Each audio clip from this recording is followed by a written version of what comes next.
Gareth O'Shea John, counterintuition.com. Should I hit my wife? A little context is in order. I recently had a conversation with an old friend, and I'm going to be critical about what he said. I don't want to be critical of him because I don't know how many people our age, just young fellas sitting around chatting, are going to talk about child rearing and abuse and this kind of thing. I mean, we talk about football and music and stuff. So I don't blame the guy, and he's coming from a particular background too that in fact we probably all can identify with. This is going to be uncomfortable for pretty much anyone who was ever born or is about to have a child. So if you're not one of those two, you'll be fine. But if you were ever a child, or if you are a parent, this applies to you. So for those two categories only, will this be incredibly uncomfortable? It'll be uncomfortable. You could switch off right now if you don't want to be uncomfortable. That's fine, right? But this is like the most super important thing in the whole wide world. So one of two things will happen. You'll either, as I'm talking, just want to dismiss me and then find a way to dismiss me, which to be honest won't be hard because I'm not the most articulate person in the world. But I'm asking you to bear with me, and rather than dismiss me, if you could just listen right to the end. I won't take long, I promise you.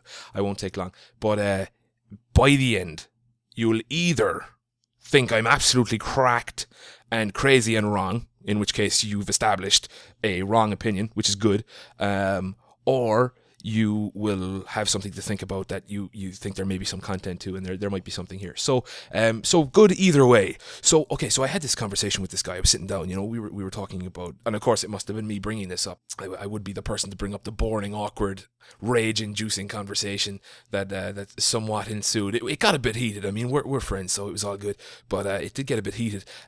Basically, I was talking about various types of abuse, not just like spanking children, but actually yelling at them, stuff like this is actually abusive, and the guy was defending that. No, come on, it may not be the best course of action, but it's not. He was having a hard time with the abuse of it because him, like me, and like pretty much everyone, almost everyone, has put up with that in their childhood, and so in order to dismiss that, you have to dismiss your parents, and something that we were trained on from a very early age. We had to accept that our parents were infallible, pretty much. So that does continue on into adulthood, even though we challenge them on some things.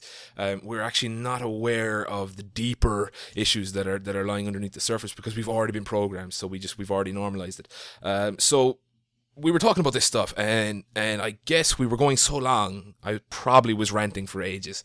And he looking for an out, looking for a way to kind of, round it off and find a way to discredit what I was saying, which I completely, it was absolutely fine what he did, because he didn't agree with me, and I kept talking. So I would have done the same. So what he did was he asked me, he said, okay, look, bottom line, when you have children, will you discipline them? And I said, no. And okay, now bear with me. I'm going to explain all this because I know what you're thinking now. Okay, what you're thinking now. But I will explain it. I'm going to say it's my failure as a communicator that I just said no without asking him to define discipline first, because obviously what he's thinking is, children run wild. We you see all those parents who just let their kids run wild and don't discipline them, quote unquote there, discipline them. And so he's just put me in that category, and that was his way of getting out. And it was my fault because I fell right into it. And I said, no. The question, and again, kind of to highlight the absurdity of why I was able to remark so quick, was that when I'm looking at children now, unlike before, I'm seeing actual people, right? So, up until even just a little time ago, I didn't really take children seriously. I didn't think they were people. You have people and you have children, and now I don't see it that way, and that's why it was so easy for me to say no, because if he was to ask me, well, would you discipline your wife? I would say, of course, no. I mean, if she was disobedient to something I asked her to do, would I spank her? No. Would I yell at her? No. Obviously, would I take away some of her stuff? If she spent too much money down in town, too much of our money, she spends it in town buying new shoes, and she comes home and says, "Look what I got," and I found out, and I say, "Well, I'm sorry, but that you broke the rules. You're gonna have to stay in your room now for the night and not get any dessert, and I'm gonna take away your Xbox privileges." And this kind of, it doesn't make any sense. when you apply it to any other person, what we have is this absolutely absurd reversed moral kind of standard where children are like hyper responsible for absolutely everything, whereas adults are not so much, and adults can get away with a lot more. You know, like a child learns at a very early age not to hit their brother and sister, right? But then they grow up and they realize that, oh wow, we can do that all the time. You have husbands who beat their wives, nothing happens. You have cops who beat anybody they like and they just kidnap them and put them in prisons, and that's fine. And and so on and so forth. I mean, this is an incredible standard where don't steal from you're going to be grounded for a week if you steal from your sister. Yet here we are taxing all of our neighbors and all of our friends and all of our families so that we can get an extra few quid on the side, and pay for services that, sure, I mean, they may be good services, but that's not the point. I mean, we're paying for them with stolen money rather than gainfully attained money, voluntarily exchanged money, and that's a real problem, because if children had the autonomy, a 1-year-old kid, 2-year-old kid, and 3-year-old kid was able to turn around and say, hey, wait a second, the way you told me that we couldn't steal and we got punished for that, well, we're going to now impose that on you. We're going to turn that around. If this is the standard here, why should you get away with that and I don't? So they could just flip that around, and we'd be in a lot of trouble if that happened.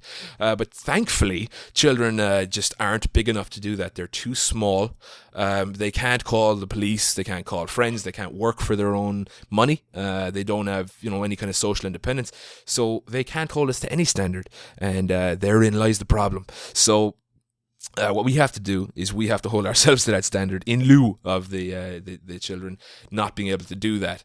And we just don't do that. And in fact, we do quite the opposite. So basically, okay, so just to clarify, when I said I will not discipline my child, of course, children have way more needs than grown-ups. And so, you might see discipline as one of those extra needs. That's absolutely just completely backwards. Like if we expect adults who are completely, at least most adults who are morally aware, who have, they've lived in the world for long enough to understand the basic cultural rules wherever they are. You don't rape people, you don't murder, we hold them accountable. You don't steal, you don't lie, this kind of stuff. These are the kinds of things that, when an adult does, we say it's wrong, but we really don't give them like the full force of the law like we give kids. So if a kid lies to their parent, that's like immediately you're in trouble.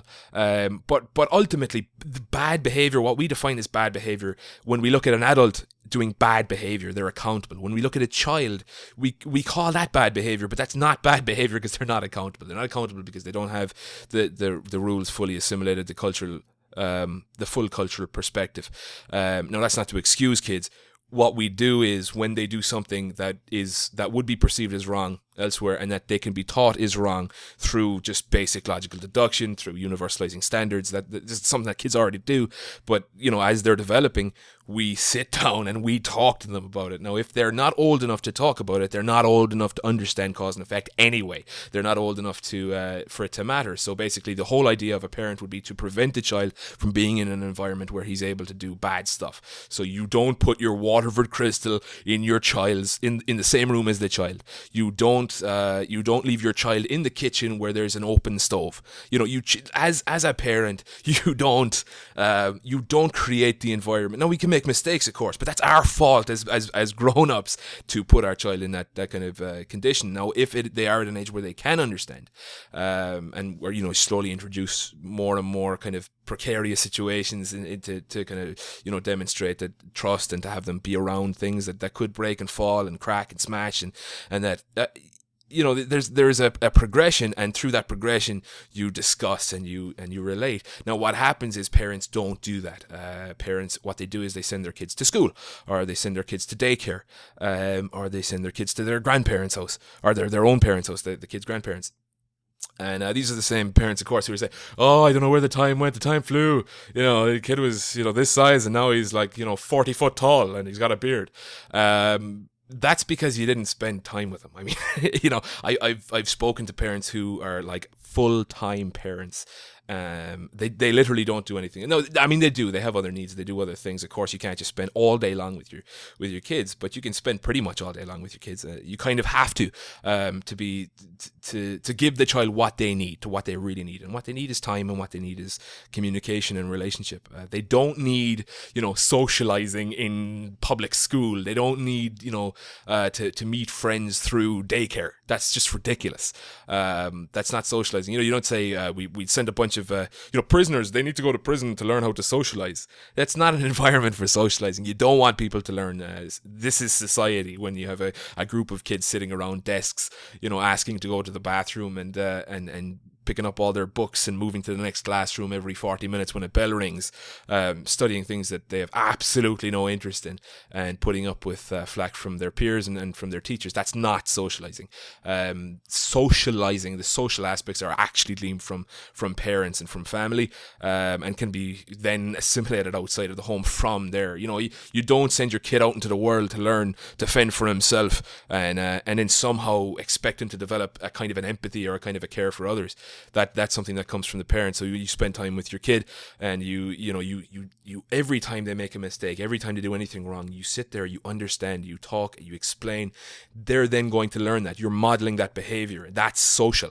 And so when they have a full understanding of that for themselves, what they receive from other people being understanding, and what they receive, how they feel when other people are spending time with them and explaining things to them, and not getting flying off the handle when somebody draws on a wall with a crayon, rather, because what are you doing?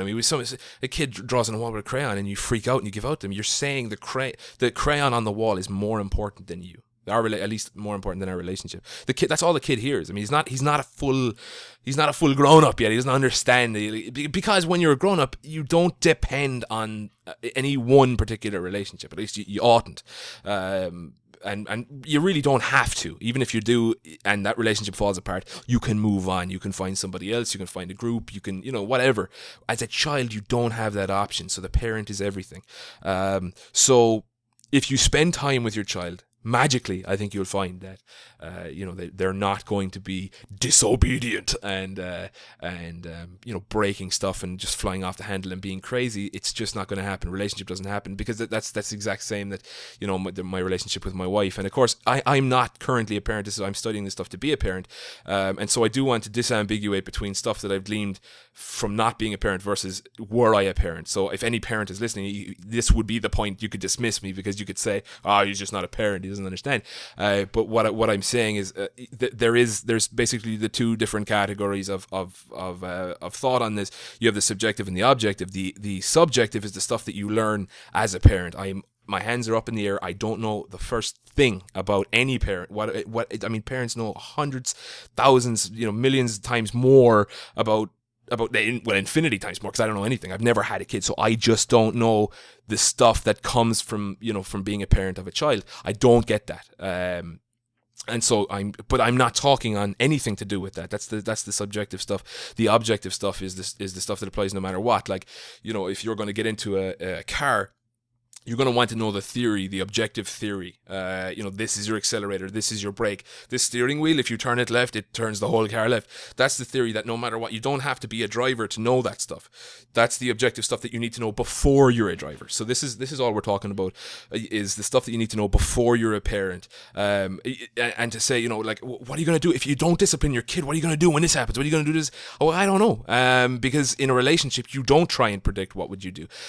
You specifically don't. Because what a relationship is working on problems together, negotiating together, sitting down together and figuring it out together. You are not the dictator. Now, as a parent, that's very difficult, I'm sure, to understand, because all of a sudden you feel like you have to be this like in charge person, and provide everything for your child, including their thoughts, and it's just not right. That's just absolutely not right.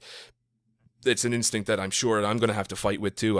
I'm just, as a bigger person, as a smarter person, as a more financially independent person, I'm just going to want to be able to provide all that stuff for my child. And of course, the instinct will just lead to a dreadful childhood. There's a really good thought experiment, which is, you approach a child and you ask them, I'm not sure if you're supposed to actually approach a child, but this is just for you to think about. If you were to approach a child and you say, if this, and let's say they're 10 years of age, if this was how long you were going to live to, right? If you knew for absolute certainty that you could have your life over again, right? You start from the very start, from day one, and you know that it's going to end at age 10. You're going to develop leukemia or something, and at age 10 you're gone, right? So your first 10 years, that's it. If you could go back to the start again, knowing that you die at 10, would you do it? In other words, would the first 10 years of your life have been fun and worth it? Because what keeps a lot of kids going is the fact that they know they've got somewhere to be after. They can get out of it. So as a parent, if you were to take each day or each week or I know it's very impractical to ask about each day, but if you were to just every now and then think about, oh my goodness, let's say this is my kid's last year on earth. How am I going to make it? How am I going to make this experience for them? And I think that's pretty much parenting 101. This is me talking from experience. As I said, this isn't me talking from experience, but this is stuff that I'm going to be bringing into parenting when I'm a parent.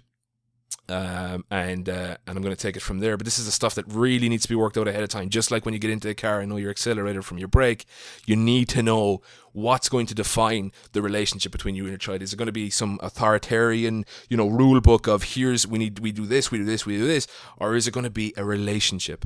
In the same way, asking somebody when you get into a car, well, what are you going to do if you've never been in a car? What are you going to do when you come up on a roundabout and a red Fiat drives around the corner at 20 miles an hour? Well, I don't know what I'm going to do. I'm going to use the training and the basic objective stuff, and then when I get there, I'll be sufficiently prepared from the objective material to respond to the minute individual, not minute, but the individual circumstances that arise as a result of that, and all those little events that occur throughout that relationship.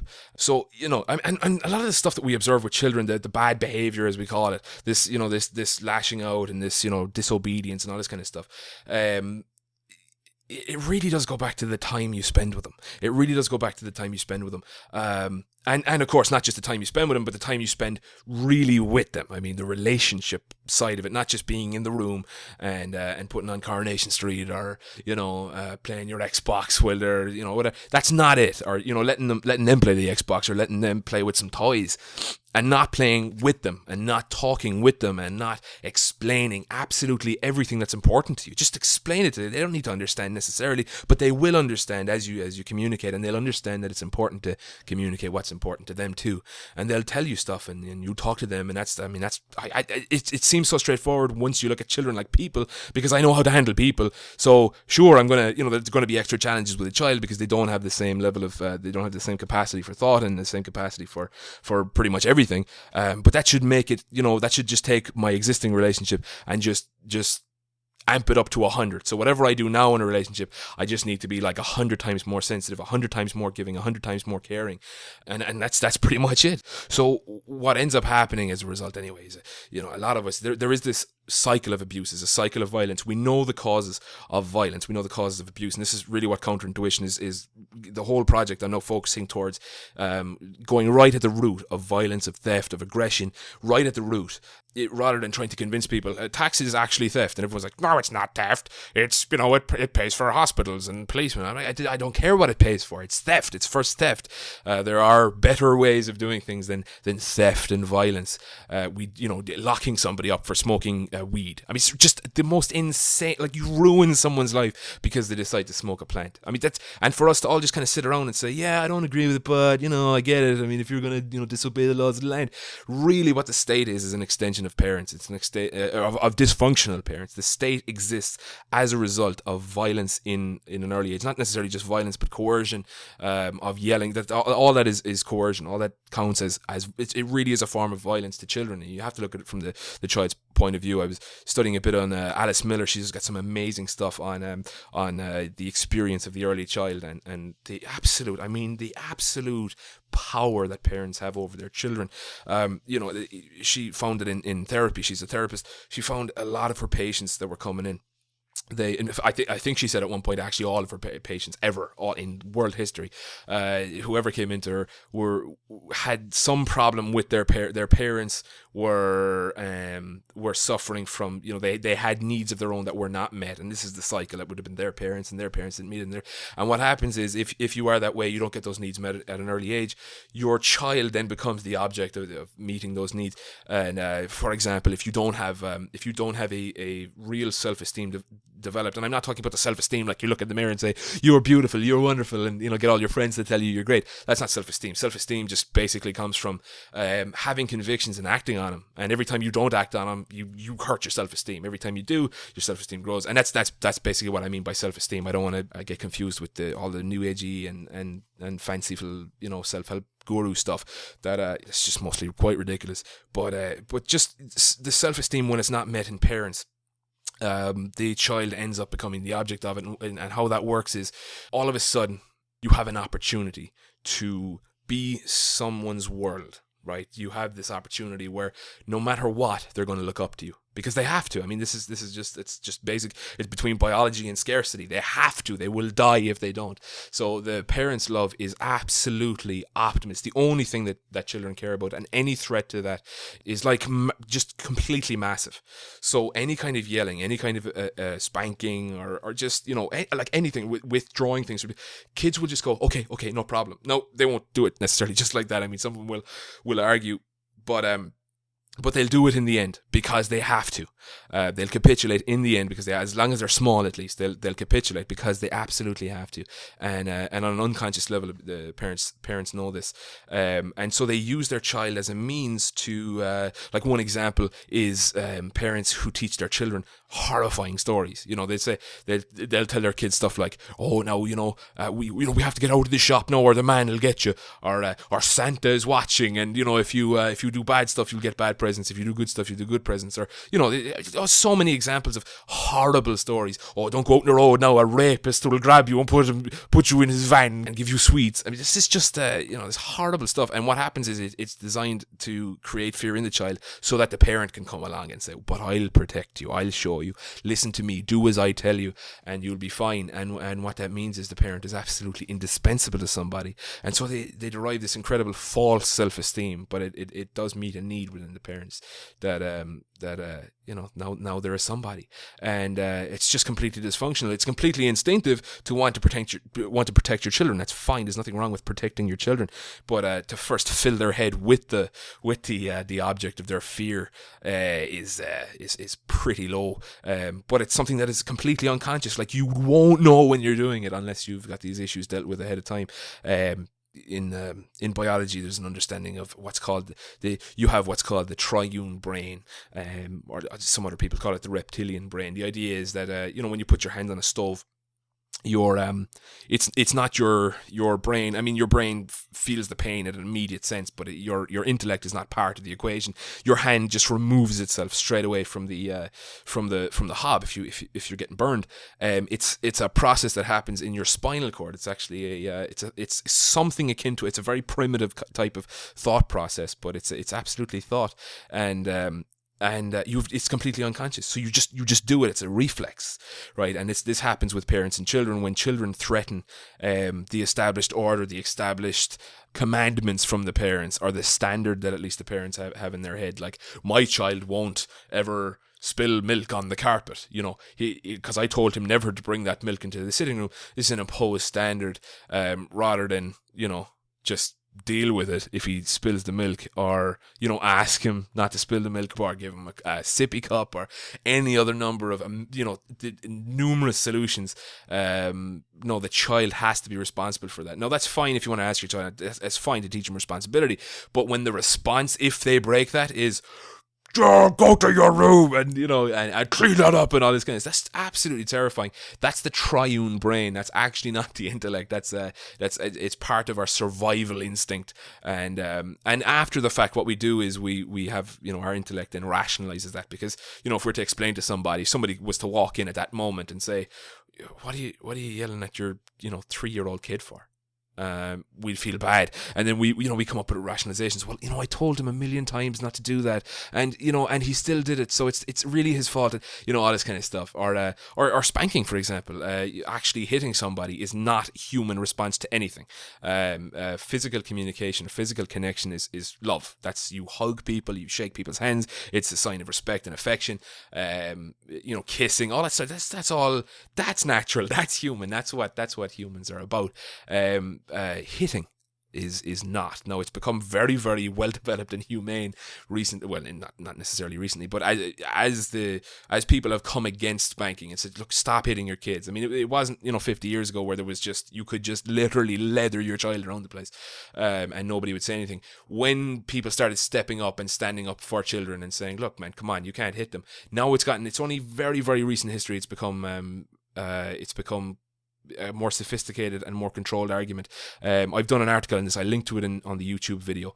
It's called "Spare the Rod." If you're not on the YouTube, just Google "Spare the Rod" counterintuition, and do check that out if you want more on spanking. I've done a whole history and the actual physiological and medical effects of spanking. It's shocking. Like you actually won't believe it. It's mental.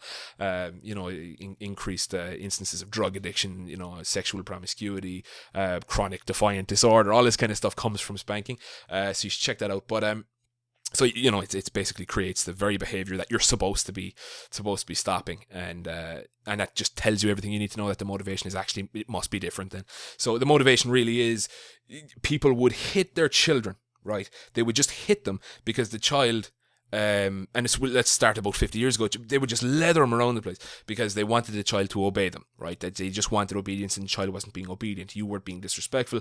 I don't have time. I'm working. You're working 60 hours a week, or whatever, back in agricultural times and whatever, where everybody was just laboring all the time, and you have 40 million children running around the house, and you're washing the dishes, and you just can't handle relationship because for whatever reason you just wanted to have 20 bajillion children and not take care of any one of them. So they all just kind of take care of themselves, and it's all quite ham-fisted because they're kids. So anyway, so they would hit them. That was the triune brain, the reflex to a challenge of the order in the environment. And so what happened then in more recent times is the argument kept developing and developing, and the reason it's still around is not necessarily because the argument is good. The spanking is still around because it happened to the parents today when they were children, and so on. And so to normalize that behavior, in order to not say, oh man, my parents were horrible people, they literally would beat us, instead of saying that, they say, look, it was different times, and people didn't quite understand what they were doing, and it was a very stressful situation for my mother. No, and I deserved it, to be honest. I was very cheeky young fella.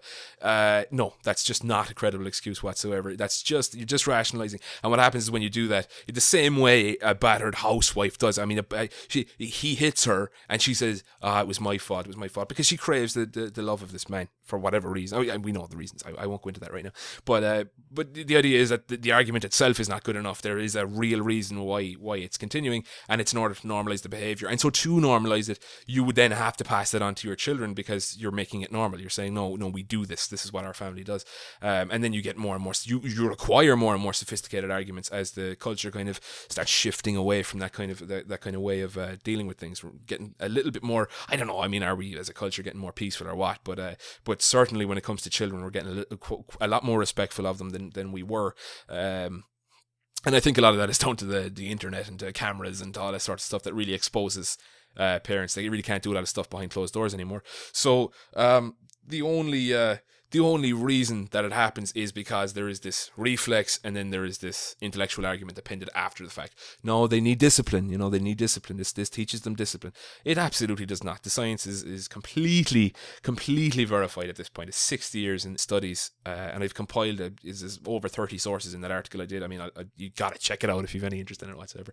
But so we hit them. So why, if that's okay, why don't we hit our, why is it not okay to hit our spouses? Well, it used to be okay. okay, this is the thing. And then they were able to vote. Women were able to vote again, and call cops and have kind of social independence and economic independence. They were able to get jobs and they were able to be independent. Before they couldn't do that. And so we're just seeing the same thing continuing with children. Now the only thing about children is they're really, I don't know, I mean, unless there's some kind of crazy technological breakthrough, children really aren't going to be economically beneficial until they reach at least whatever 10, 11, 12, 13, and they're capable of running away from home, and they're capable of telling people their story and capable of being believed.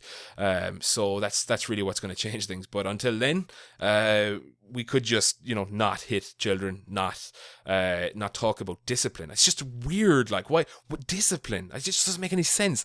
They're not, like, I don't know. I mean, they're people. Like, and just the very fact that their mental capacity is at a more primitive and a lower stage than ours, they're less accountable than us. So if you're not going to hit your wife for disobeying you, you're not going to hit your child. You're certainly a million times not going to hit your child. I mean, how many times do kids come home from school and they get low grades in school and their parents give out to them for it, and the child says, well, I studied or whatever, or even if they didn't, I mean, they didn't ask to go there for a start. You put them there. You basically force them away from a relationship with you because you wanted to pursue a career or pursue whatever it is you wanted to do, and have children and not be around them. And I understand that you probably hate them at times. I understand that. Like, I'm not going to do that because I've the full deck going into this, and I've worked quite hard on that, but parents haven't done that, and so they, when children disobey them, they really see that as a threat, like that you are really threatening me right now, instead of saying, oh my goodness, here's a little 2-year-old who doesn't quite understand what's going on. They don't understand that, that makes me sad, and I want to explain that to them. And then, when they feel sad and when they feel happy, I want to help them name that so that they understand, those feelings, and try and extrapolate and try and build empathy. And as a result, the socialization, is achieved at the age of like 4 or 5. It's done. Like, all of a sudden, your kid's going to be able to talk to anybody, anywhere, ever, and there's no problem there. No, if, when my child comes out and they want to go to public school, if they say, look, I want to check it out, they're going. I mean, it's no problem. I'll send them in. But as soon as they say, wow, this is the worst idea ever, I'm out of here, they're welcome to stay at home. Even homeschooling, I don't even understand. I mean, homeschooling is an alternative to schooling. And I get it. I mean, again, if the child shows an interest in it, but I'm not sure why I should impose a curriculum on my kid. I just don't get it. They're going to have all the resources in the world available to them. They're going to have a big bunch of savings built up for them to invest in whatever businesses and whatever ideas they want. They're going to have the internet. They're going to have, books upon books of whatever and anytime they're interested in any subject, we're going to study it together. I don't feel like I need to know all this stuff ahead of time. I hear a lot of parents are like, I can't homeschool because I'm not smart enough. Well, it's ridiculous. As soon as your child doesn't know something and you don't know something, well, what do? You study it together. It's a chance for a relationship.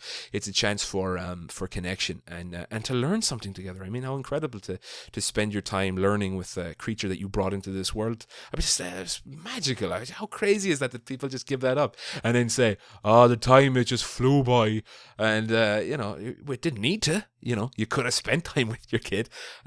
So that's pretty much what I have to say about that. I'm not going to hit my children. I'm not going to yell at them, and I'm not going to force them to do stuff they don't want to do. I'm going to encourage them to do stuff that they don't want to do. Sure. I mean, if I think that they've got an aptitude for maybe they're really good at playing a particular sport, I'm going to encourage them to get more into it. If they don't want, I'm not going to push them. I mean, I'll push them as a friend pushes a friend, or as a husband pushes a wife. It's going to be a relationship, and of course they can do the same to me if they want. They say, hey, Dad, I really want to go to the cinema. And I'm like, no, I've had a long day. And they're like, but I really want to go. I'm like, okay, all right, that's fine. That's okay. We have that, back and forth. That's just a relationship. So that's what I'm going to have with my kids. I'm not going to have discipline. I'm not going to have obedience. I'm not going to have law and order. And I'm not going to have, tradition. I'm just going to have relationship. And we're going to have relationship together. And that's what it's going to be about. And that's the true meaning of family. And so, that's pretty much it. So, thanks so much for listening. Please do give me your feedback. Again, I really love to hear from parents on this stuff because, like I said, I don't know anything about parenting. But again, where I'm coming from is the complete objective standard into this, the accelerator from the brake, versus the red Fiat Punto flying around the roundabout. I'm not comfortable going into anything without doing a sufficient amount of homework and research on the objective stuff. I think I'm pretty good at detaching the two. I know when I don't what I don't know, and what I'll never know until I have a child. I know that. I mean, I'm a web developer, right? And people can understand what that entails. They can say, well, you need, they can tell me, yeah, well, Gareth, you really should have strong internet, and you should have a good computer, and you should get the this software and that side, and they can tell me that stuff, and I won't be offended because that's the objective stuff that they can find out through homework and research. Whereas if they start telling me that, well, the absolute best way now to build this particular project would be to, to integrate your HTML with the PHP here and use MySQL, like, I'd start to go, okay, no, hold on a second, no, because we haven't even come there yet, and you're giving me opinions and stuff. So you've never, if you've never built something like that, keep to yourself. So I want to be very clear. I'm not doing it. I don't want to step on anybody's toes with their parenting. I'm really not even talking about parenting, as I think I've established that what I'm talking about is relationship, and I just want to kind of point out why we treat children not as parents at all, just as these tyrannical dictators. And so I want to move the goalposts to where they belong, and then we can move to the subjective stuff and talk about because and again, I know I said I was done. Okay, I'm almost done. So if I say, like I did with my article, that spanking causes incredible, like irrefutable, 100% of the time, always, no matter what, there are no exceptions, you are hurting your child and giving them nothing in exchange, right? You get immediate compliance in the moment, but all of the negative effects after that, they're more likely to disobey you. They are more likely to, incredibly more likely. This isn't just a few percentage points here. We're talking, hundreds of percent at a time. And, addicted to drugs, and, the physiology is mapped. You can scan the brains of children who were spanked versus children who weren't, and there's a measurable difference in their hippocampus. It's their prefrontal cortex. It's you can see it. Their ability to reason is completely hamstrung. They're going to procrastinate. Look at the art. Just look at the article. It's a fantastic article, if I do say so myself. But, so if I come out with and I say this stuff, here's what I have found, and then a parent comes back, like many did on Facebook and Twitter and a few emails, they came back and said, well, come back to me when you're a parent and we'll talk. I'm like, no, I will not come back to you. In fact, I think we're done already, because, you can't say stuff like that when it comes to empirical evidence on the objective side. You can say stuff like, like if my article was, you need to give your child chocolate ice cream every Friday or they're going to be upset with you.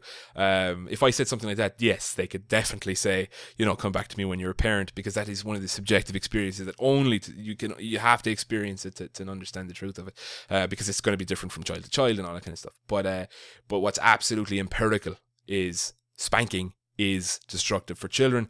And so when a parent comes back and says, nah, just wait until you're a parent, it's like saying, oh man, when you want to drive a car, you got to put your fuel into it and then you use your accelerator to go forward, and then some driver comes along and says, no, hold on, come back to me when you're not a driver, come back to me when you're a driver. Really what's happening there is they're showing that they're defending an undefendable position. They're just trying to discredit you. That's it. If you were in a debate, a professional debate, you would lose. That's an ad hominem. It's a subtle ad hominem, but it is an ad hominem. And it disregards the science, disregards the empirical evidence, and tries to say that it's a subjective thing when it's not. There are subjective things. That's not one of them. So, okay. So thank you so much for listening. Head on over to counterintuition.com. Loads of articles, loads of resources for anything to do with peace, non-violence, government, economics, politics, whatever you want. It's there. Free podcast, tons of podcasts. Do please listen. Please comment. Get on Twitter at CounterI, COUNTERI. Facebook, come on over to Facebook. Just type Counterintuition into Facebook. You'll get it there. Actually, all the links are on the website anyway, and of course YouTube. Do subscribe and like the video if you liked it. Unlike it if you didn't. That's fine. I'm okay with negative stuff. The more negative, the better. It's been so positive. There's been so many nice stuff that I'm kind of I'm feeling like I'm doing something wrong, because I thought I was being controversial here, and everyone's like, yeah, you go, it's brilliant. So I'm feeling a bit discouraged, paradoxically. So if somebody could, berate me, even make a video discrediting what I'm trying to say here, that'd be fantastic. I'd love that. So thanks very much, and enjoy your day.